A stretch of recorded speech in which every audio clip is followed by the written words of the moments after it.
boom, via. Nice to meet you. Nice to meet you too. Hello. So you start this book in Italian, Vivere una vita femminista. You start by saying, I quote you, what do you hear when you hear the word feminism?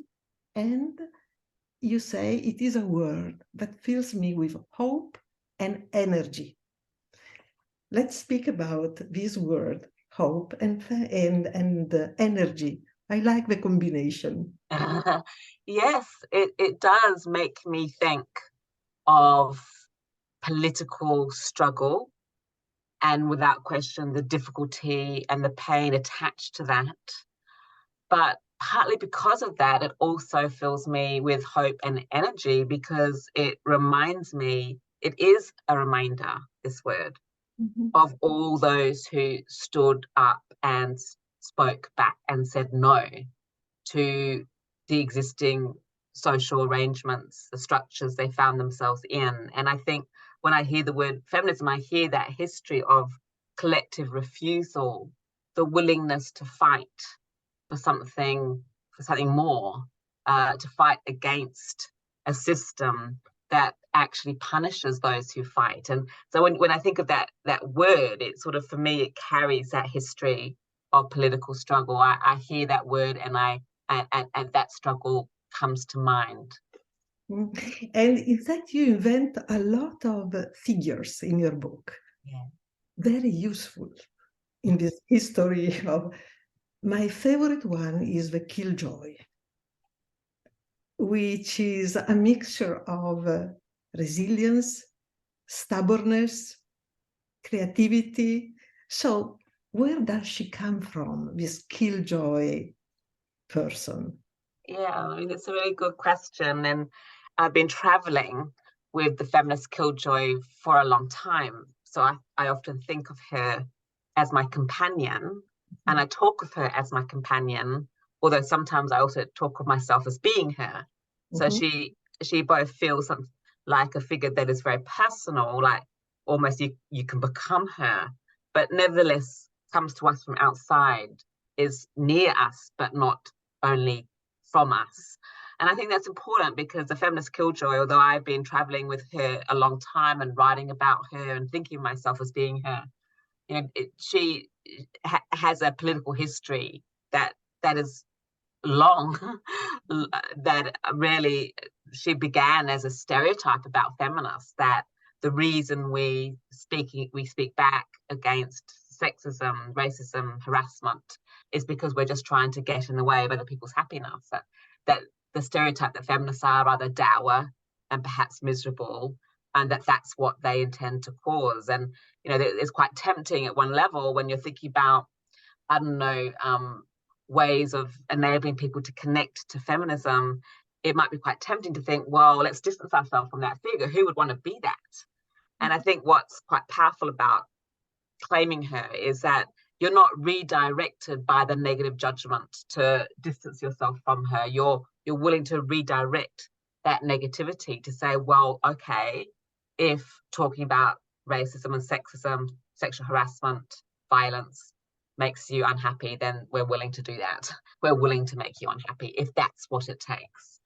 And one of the things I really noticed, you know, ever since I began talking about feminist killjoys, you know, I just noticed how people reacted to this figure that, you know, often comes up in quite difficult and painful situations. Like, causing the happiness of those you love is not always an easy place to be in. But nevertheless, when people heard about her, they seemed to sort of like almost sit up, and there seemed to be something very energetic, using that word again, about her that people could hear. And people be like, yeah, that's me. I remember one reader who said to me, when she wrote me a letter, she said, oh, I read about the killjoy and I thought, yep, that's me.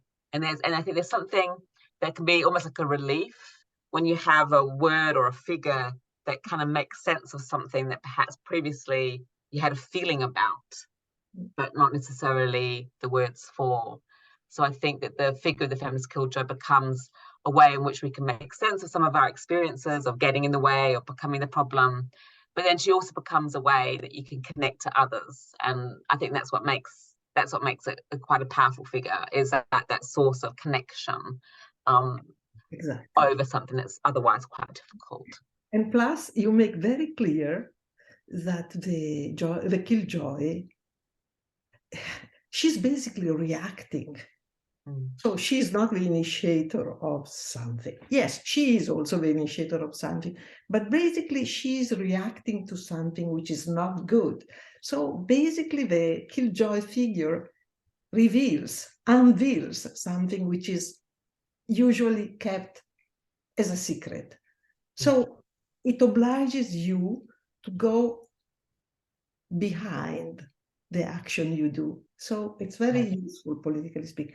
And I wanted to ask you this: you use a lot of verbs, which go together with the killjoy figure person, and you use snap, shatter.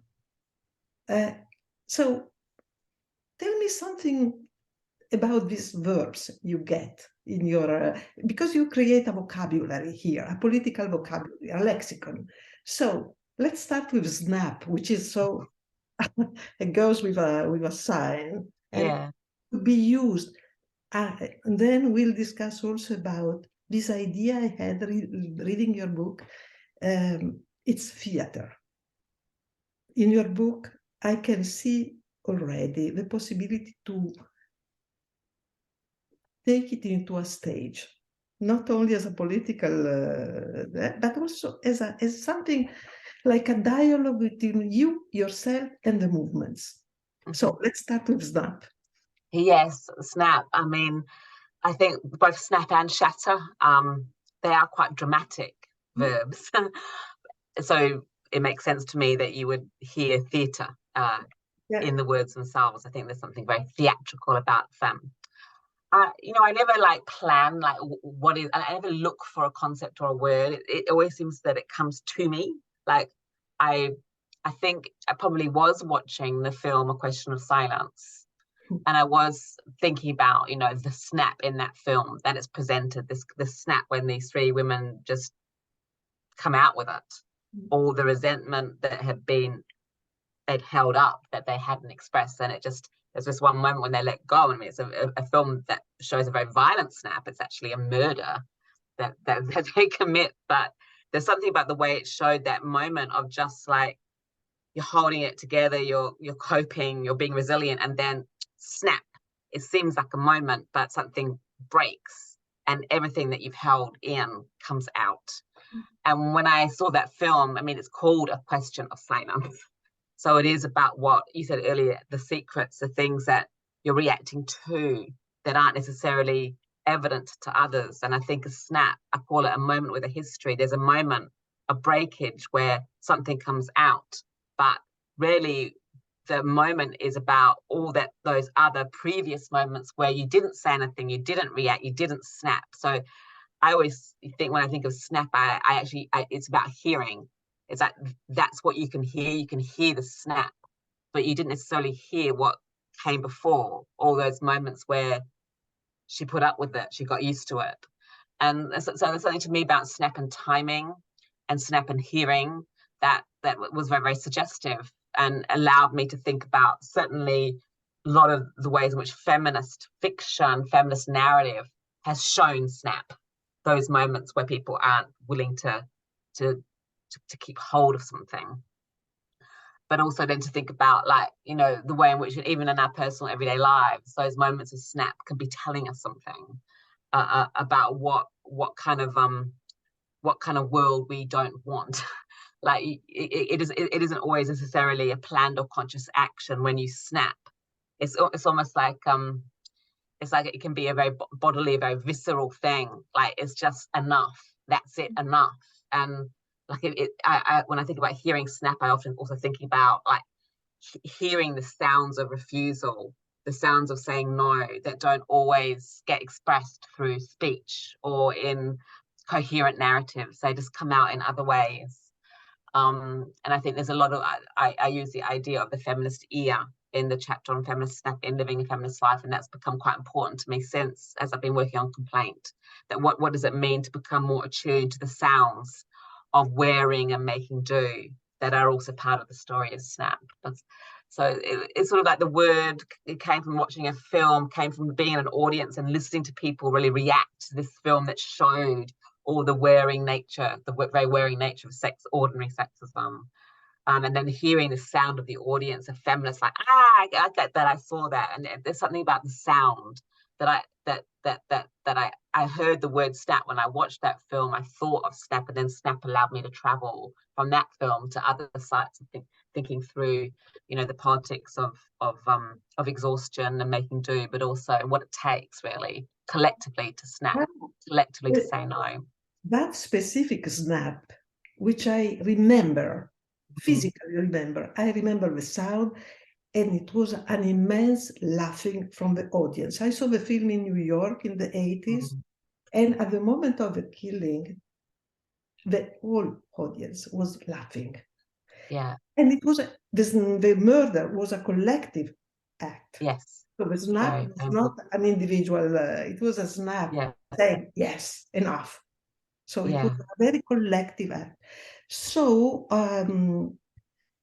let's go back to tools for feminism. This snap is something each person feels at a certain point, or more than once, several times in life.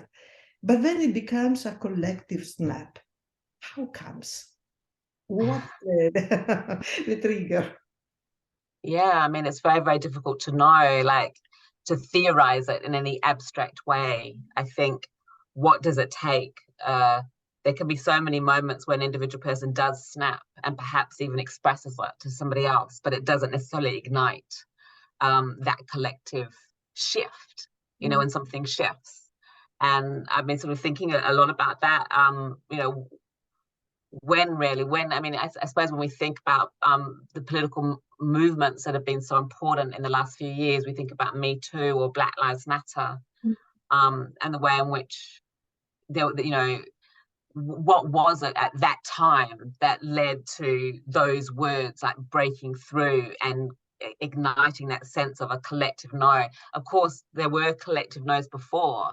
There were even collective snaps before, but there's something has to be there for it to spread and it to be a kind of space, almost a snap as a space that can facilitate and enable others to say no, and to almost feel part of a movement that comes out of saying no to racism, no to police violence, no to sexual harassment. So I don't think, you know, I can theorize that at the level of historical causality, like what is it that leads to this snap working and getting through and not the other. I think there's a lot of combinations of circumstances that are impossible to predict in advance or even necessarily to represent in a single instance. A lot has to be in place for a snap to ignite collectively. But when it does, you really feel it. And I mean, we all know what it's like to when you feel part of a political movement, perhaps you actually are out on the streets expressing that no, how it can feel, like the absolute magic of the sense that you can shift something, or something is shifting, something that was previously presumed to be inevitable, and that's the way it is. And there's something shifts, and you have a sense by being part of a collective that another way of doing things is possible. And it's very, the energy of that, going back to that word, is extraordinary. Let's go to an application, an historical application of the concept of snapping. Sojourner Truth, her speech with feminists, or years after, Bell Hooks, another snapping when she wrote her dissertation, Ain't I a Woman? And which is a snapping, a very provocative snapping, because it's a snapping among women, actually among feminists, based upon the fact that some women are totally white, some other women are totally black, some other are in between. You use the term brown to define yourself, for example. And so this snapping among women, which is a political, very audacious concept, but very useful. And there, the whole concept of intersectionality and so on, we are not all the same. So no, this is important, and of course, like there's a long history of of women challenging how some women have occupied feminism as a space, and when they've made those challenges, maybe they've snapped at the exhaustion of having women only reference white women, or women only referencing heterosexual women, or whatever it is, that whatever exclusion is operating, they might have snapped, but the snap hasn't been well received. And one of the things that the Killjoy also teaches us is how often people become very defensive. They say, this is our space. And you, by raising that question or addressing that issue, racism, say, ableism, say, transphobia, homophobia, by raising these issues, you are being divisive, as if pointing to a division makes it there.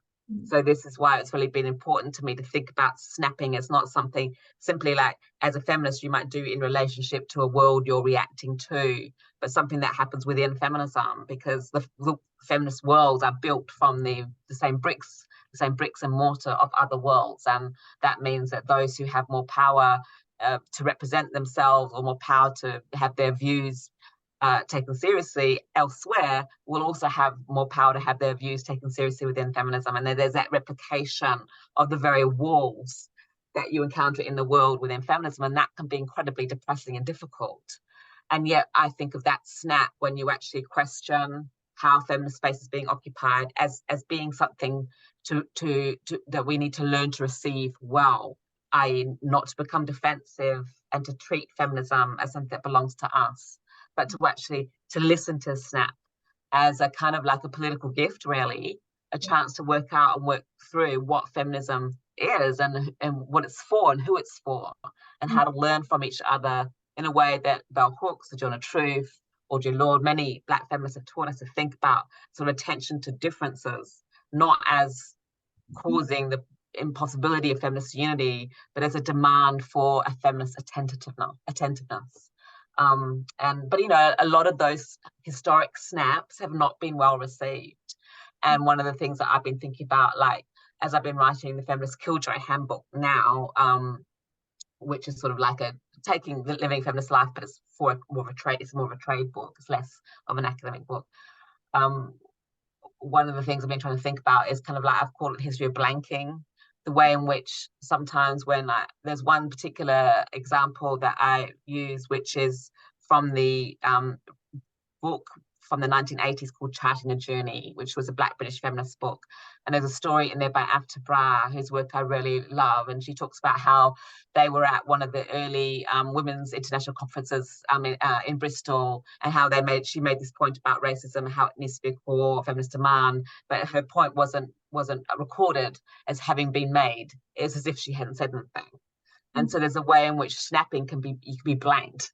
Like your snap can be not recorded. It can be erased and forgotten. And so I also think about part of feminist work is to recover those snaps and to think of them as a kind of feminist lineage that we need to hold on to. And that's political work as well. And you, in fact, talking about this, in your book, I found two very interesting points about doubt and constant beginnings. So the work is never done completely. And so if the work is not done completely, you have to not lose hope and keep working and new beginnings, never identical to the previous beginning. And you suggest to use doubt as a tool, not to be too confident ever about what you are doing and thinking and saying and becoming, which is crucial. Otherwise, you become very dogmatic. Yes. And you make mistakes when you become. Go ahead. Yeah, no, I think it's difficult because, you know, many of us have had confidence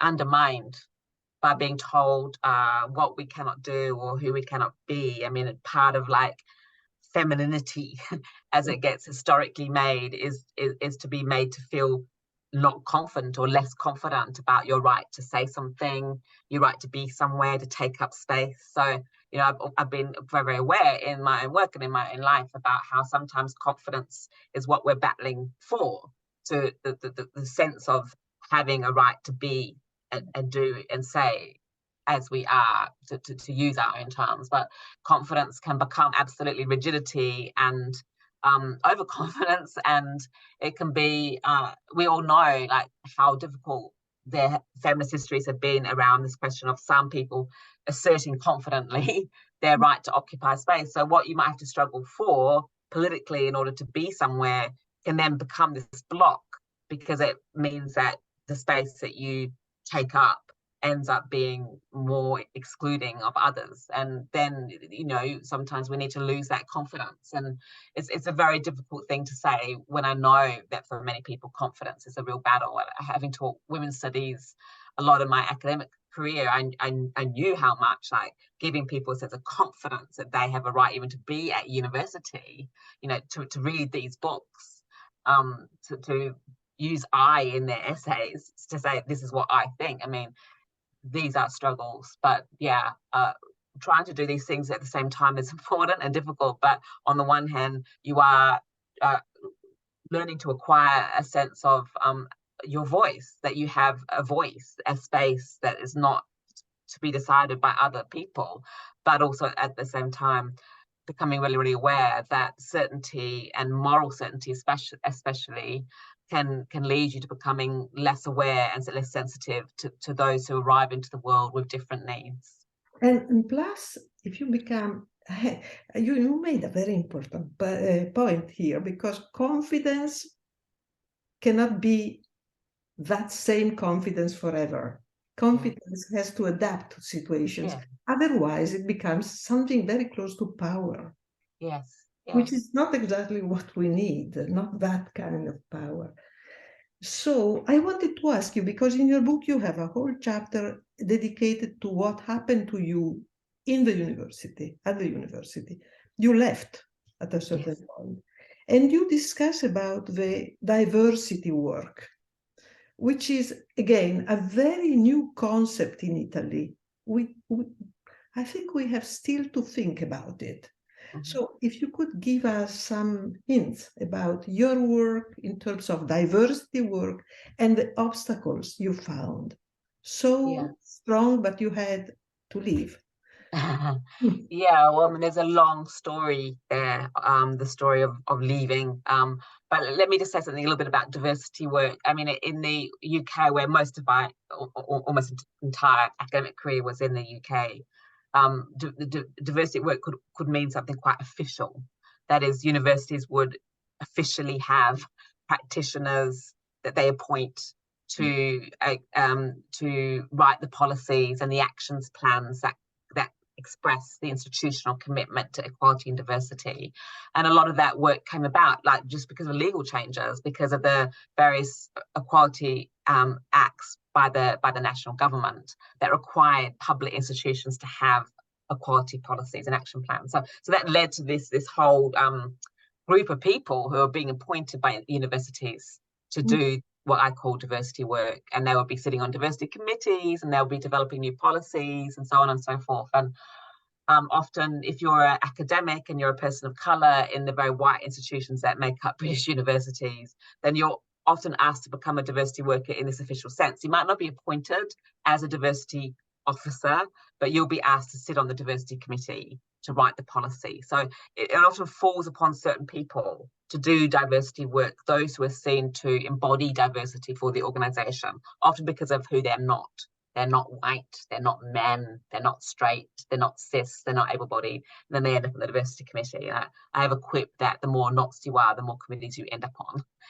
So diversity work can often be additional work that you do that can actually become a burden, because diversity work is often administrative work, which is often less valued by universities. So it's a way of looking at who does what within universities and how universities end up being organised as being for some more than others.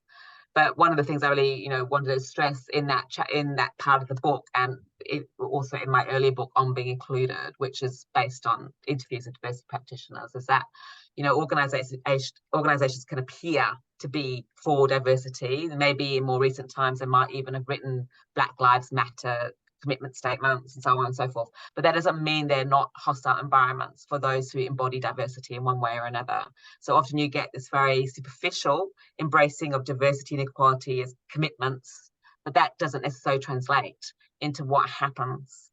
And so a lot of the stories in the middle part of Living a Feminist Life are really about that gap between how things appear to be equality, gender equality, race equality as commitments, and actually what happens in institutions and how they can be very hostile environments. And the story of how I left is in some way a story about diversity work, but it's also a story about the way in which, thinking about sexual harassment specifically as an institutional problem. When I began working with a group of students on sexual harassment, one of the kind of really remarkable things, I guess, was how much it was hidden. We mentioned secrets earlier, but so the institution doesn't want to admit there's a problem.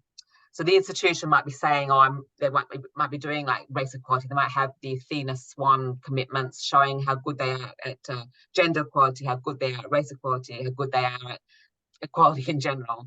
But at the same time, they might be concealing from public view all the kinds of violences that show that they're not actually doing that at the level of practical ways of enabling and supporting people. And so that gap between what appears to be and what is becomes one that you fall through. And they keep the problems secret. They hide them, basically. And diversity becomes one way in which they hide them. And we were trying to get a public recognition that the university I was at had this, really serious institutional problem of sexual harassment, and we just couldn't get that recognition. And I think I had that one of those snap moments. I just had enough. I was just like, I'm not doing this anymore. And there's a point resigning to protest that silence, and then being silent about why you're resigning. So when I shared the reasons for resigning on my blog, the reaction was, oh, we don't have a problem with sexual harassment. We're really good at equality university. So they, again, that whole use of diversity, equality to paper things over. Mm-hmm. And you just become the institutional killjoy, as you put it, because you're bringing something out into the public that has been kept secret. You're contradicting the university's own self-representation as being a good at equality and diversity and so on. And we have a lot of data about how universities fail to actually honor the commitments that they make to equality and diversity. Related or linked to this, to your work on diversity, there is another formula you created, which is so inspiring: sweaty concepts, which in Italian becomes concetti sudati, which has a lot to do with bodies. Yeah. Bodies sweat. Yeah. We never think about brains sweating, or souls sweating, or minds sweating. So you invent this formula, a sweaty concept. Can you describe it? Yeah, no, I like it.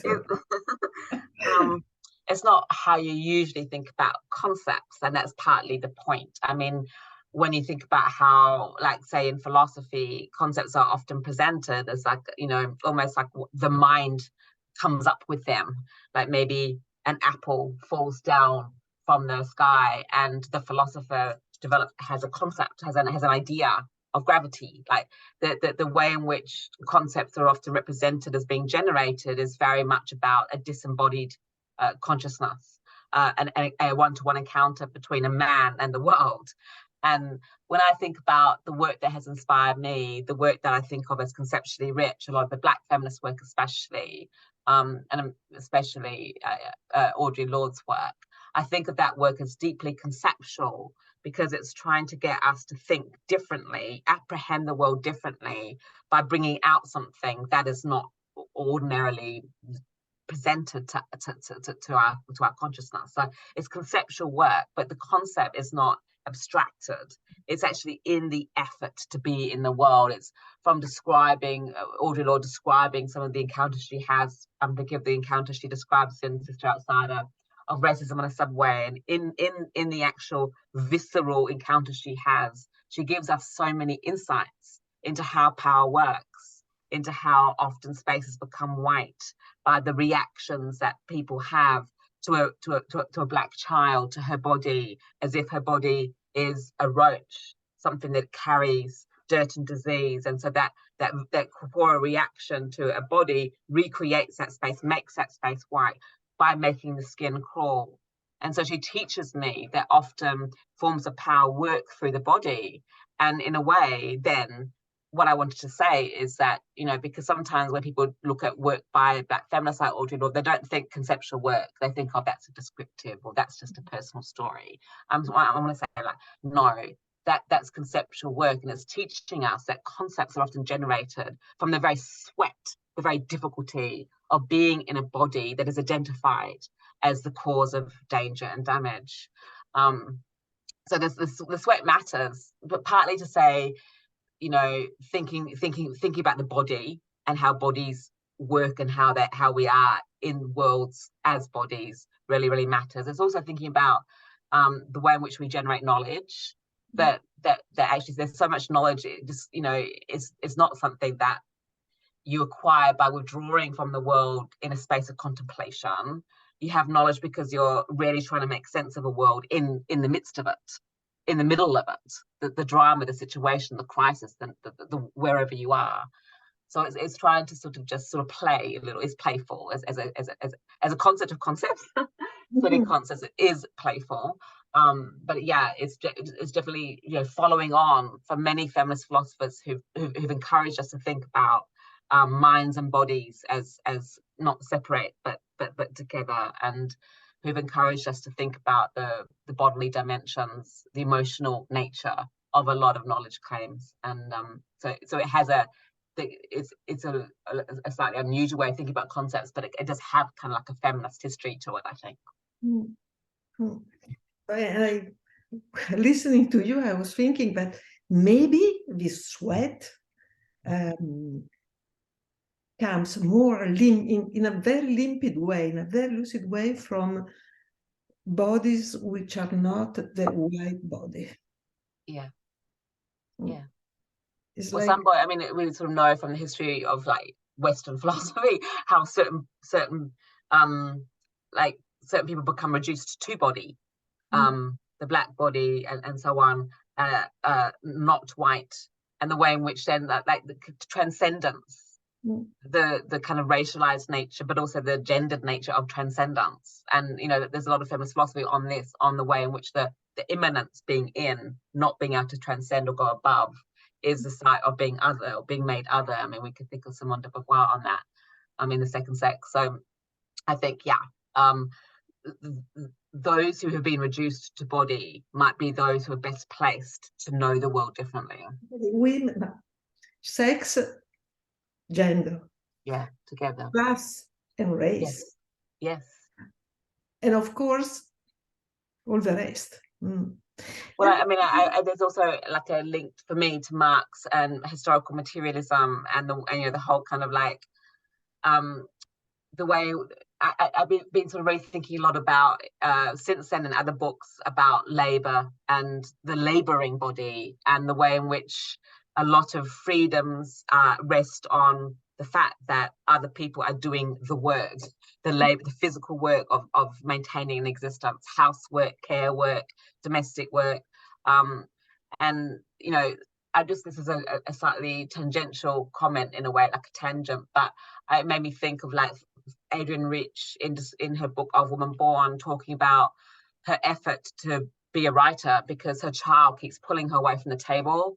So the labor of looking after the children, but also the work she has to do to actually do the work of writing. She has to keep fighting to have time for herself. So if knowledge is generated by those who have to fight to get to the table, to have the time to do that work, it will just look quite different. It will look quite differently. So for me, a lot of knowledge has been generated by people who have other people doing the work for them. so that they have the time for contemplation, sitting at their tables, writing their philosophy books. So I mean, you know, and they don't know the scene becomes very different. Like we know very differently. If we're the ones who are doing the laboring, the housework and the other kinds of care work, then I think, you know, concepts, yeah, they did become sweaty. And this is a Copernican revolution. It's a very completely different paradigm. So, because, for example, very often we women, we think that children are an obstacle, or no, yes, no, because yes, but also they produce a lot of intelligence. We have to think differently. So you were quoting Adrian Rich. I think about Grace Paley. She was saying the same. I mean, she used to write at the kitchen table at night when the kids were sleeping. Therefore, what she wrote had that kind of substance. Therefore, not the other way around. Anyway, let's change dramatically subject. At a certain point in your book, you speak about happiness, and you give the etymology of the word. Alas, in Italian, happiness becomes felicità, with a very different etymology. So I would like you to present the etymology of happiness, which is much more interesting and useful, again, as a tool. Well, I might be interested in hearing about the etymology of the Italian word. You can tell me that. But yeah, I mean, I wrote the book, The Promise of Happiness, quite a lot before living a feminist life. And that was much more a book on the history of happiness and how can we rewrite that history from the point of view of those who've been deemed wretched, the wretches. So I didn't actually know the etymology of happiness when I began that research. But yeah, it comes from Middle English word hap, which means chance. And in a way, one of the research questions that shaped that earlier book, The Promise of Happiness, was how did happiness lose its hap? Because in sort of Anglo-American culture, let's put it like that, happiness is not very is not really about chance. It's often deemed to be what you have to work towards, what you have to earn. You have to become worthy or deserving of happiness. It becomes about virtue, not something that happens to you. In fact, as one of the definitions of happiness provided in what's called positive psychology, or the psychology of flows, is happiness is not what happens, it's what you produce for yourself. So even though its origin is hap, meaning chance, its current usage is very, very far away from that. And I wanted to explain that, how happiness lost its hap. And in a way, I wanted to think of my project, you know, as kind of queer project, as putting the hap back into happiness, like making happiness more about chance and possibility and less about becoming worthy or becoming deserving, which as a sort of story of happiness seems to be also explain why it comes with such a straightening device, like what you get for living your life in the right way, for making the right choices. And I was very interested in The Promise of Happiness. So there's one chapter called The Unhappy Queers, where I was very interested in how so many responses to having a queer child is, oh no, you're going to be unhappy. Like, not unhappy that the child is queer, but unhappy that the child be unhappy, because happiness is presumed to require certain kind of life choices, certain trajectories. And so it's a very straightening, as a moral imperative, has become very straightening. So it's not just lost its hap, it's been defined against it. And it really makes me, you know, the word happiness shares its hap with perhaps, happenstance, haphazard, you know, and I wanted to put the hap back. But to put the hap back into happiness, you have to sort of really do a lot of work because of how much it's been defined against it. No, it's like at a certain point you say something like, if this is happiness, I am entitled to unhappiness. Which is fantastic. Two more questions and then I will leave you, because we are creating a whole world. So at the very end of your book, you have two chapters, one dedicated to the kit of the killjoy, a real kit, and you mentioned several items. And the last chapter, the conclusive chapter, is about manifesto. We need a manifesto. So can you describe the kit of the Killjoy and then explain why you think manifestos are still very useful as political tools? Yeah, I mean, I think the order of it was quite important, that it was first the survival kit and then the manifesto, because in a way, what I'm implying is that before we can begin to articulate as directly as possible our political ambitions, we first need to survive. And in a way, the kit is organized, it's kind of indebted to Audre Lorde in so many ways, but it's organized around the assumption that survival for many becomes a political project. It is in the world that we're in that renders that survival so difficult. That survival then becomes part of what we're doing and living our feminist lives. We're finding out with and from each other what we need to do to survive. And by survival, I mean not just staying alive. I mean, keeping our political hopes alive, keeping our commitments alive, because it can be made so costly to do or be a feminist, whether it's in an institution and you're the one fighting against sexual harassment, whether it's at home and you're the one that's questioning how people organize domestic labor, whatever it is, it can be made costly. So then, given those costs, we need to find ways to survive together. So that's the idea of the survival kit.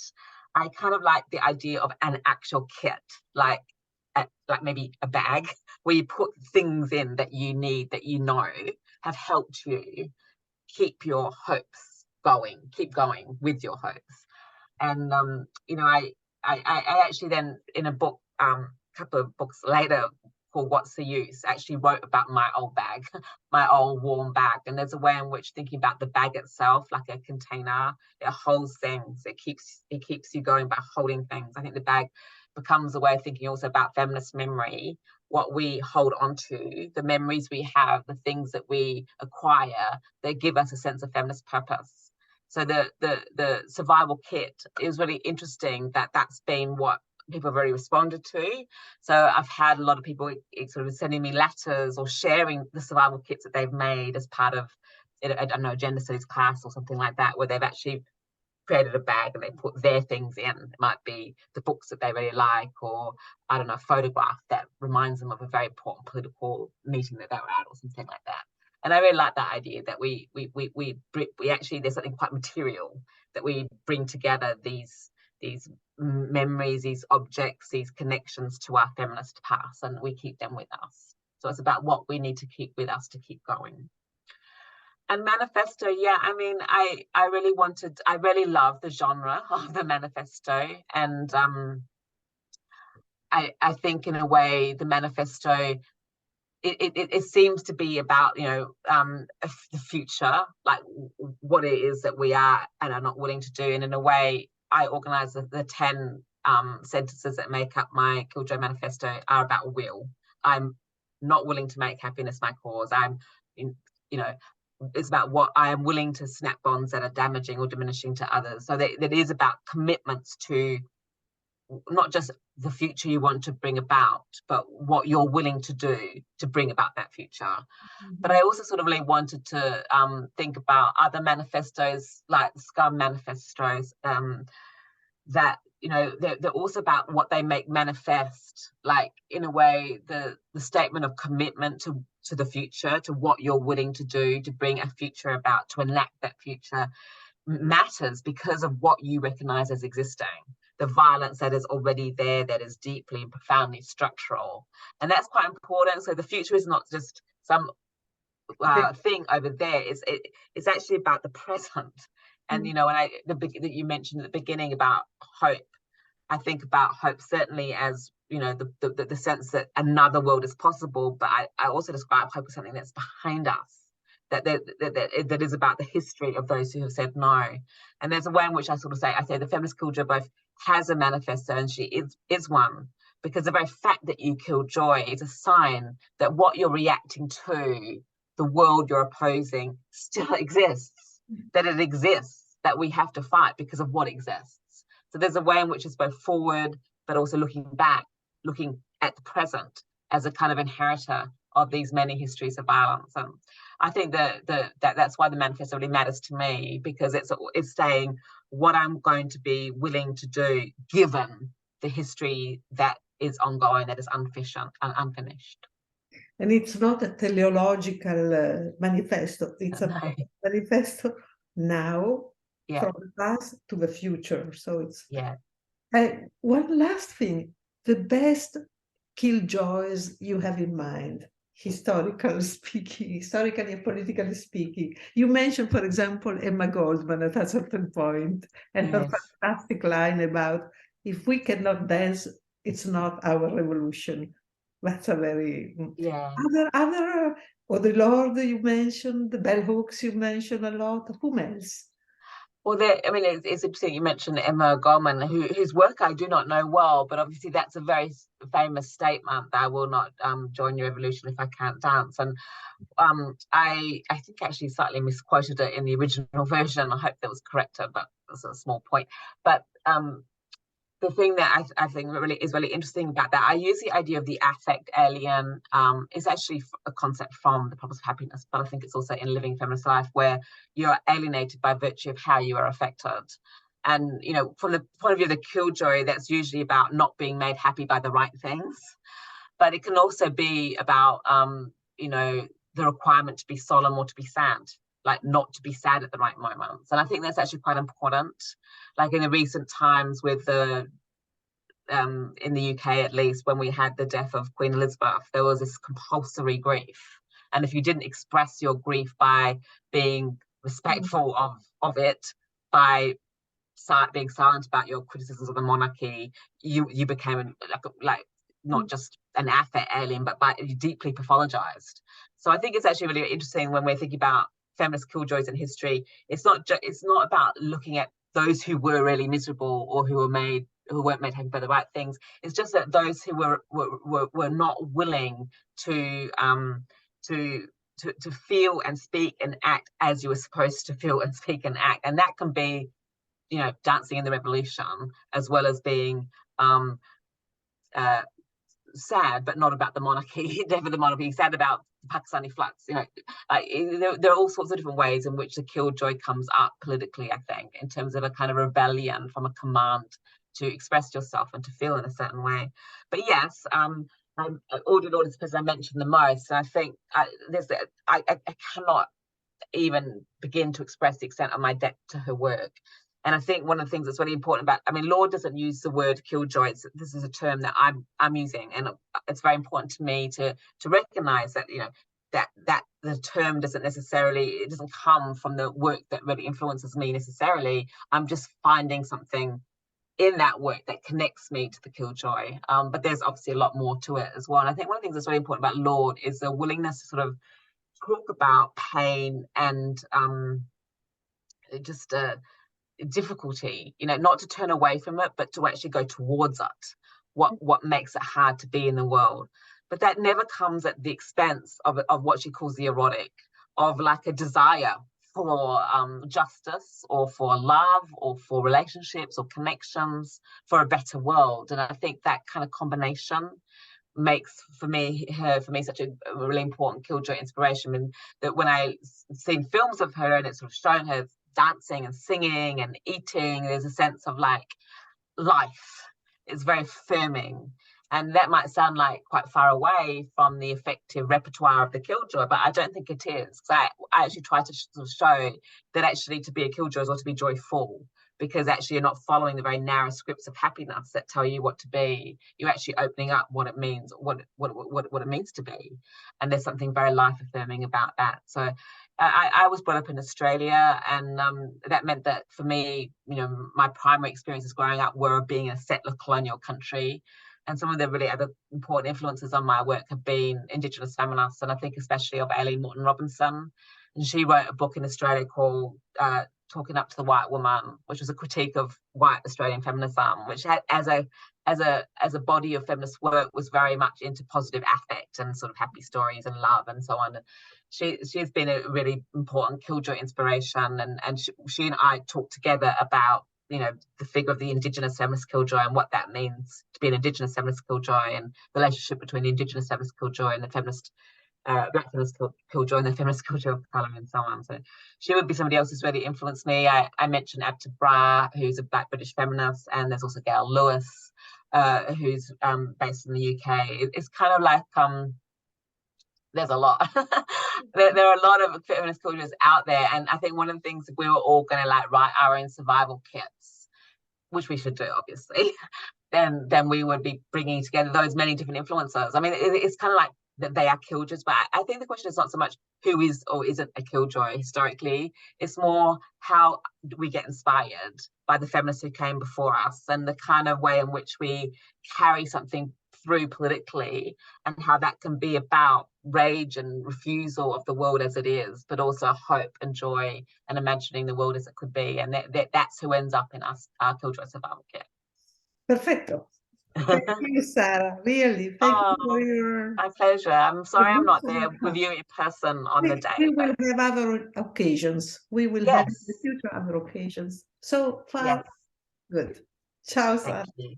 Thank you so much. Ciao. Lovely to talk to you. All best to everybody. Killjoy solidarity to all.